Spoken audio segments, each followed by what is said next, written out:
Have you ever been told that you're lying? That you're being a little bit shy of the truth? Of course you have. We all have. And this can very often lead to a great deal of trouble in our relationships. Well, here's another point of view. I'm not sure that the truth is in fact ever available to us, not in any absolute sense. Let me ask you a question. This morning, almost certainly, you looked at the sun.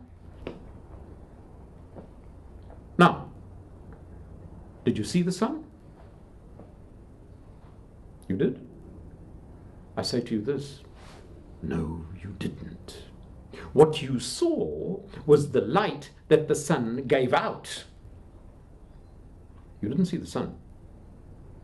Worse, or more interesting if you like, you interpreted that light according to the limitations of your senses, all 5 of them. Sense of sight, sense of smell, sense of touch, sense of taste, sense of hearing. Some of you will have experienced that light as very hot. Others will have experienced it as less hot. Some of you will have experienced that light as very bright. Some of you will have experienced that light as less bright. What's the truth? It's an interesting conundrum.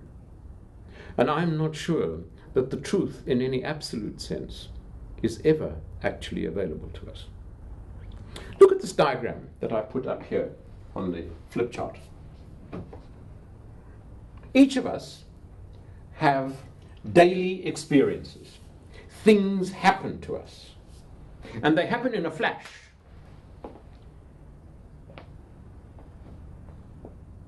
The moment of now is an instant.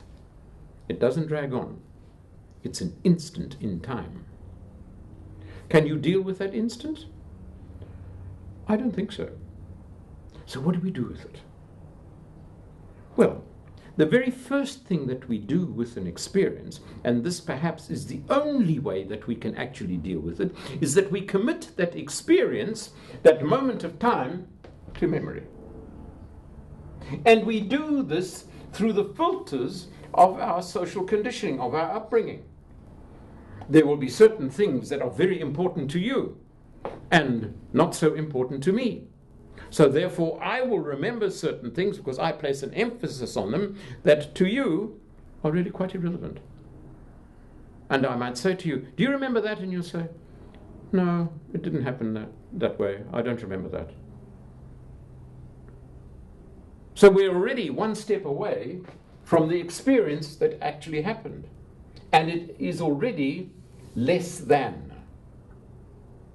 Now, we of course might choose to keep that in memory and not do anything with it. But if we want to communicate the experience that we had, the place that we go to is memory.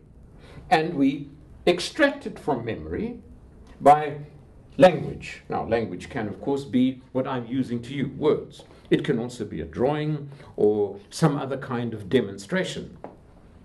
The only way that we can extract that from memory is once more through our filters.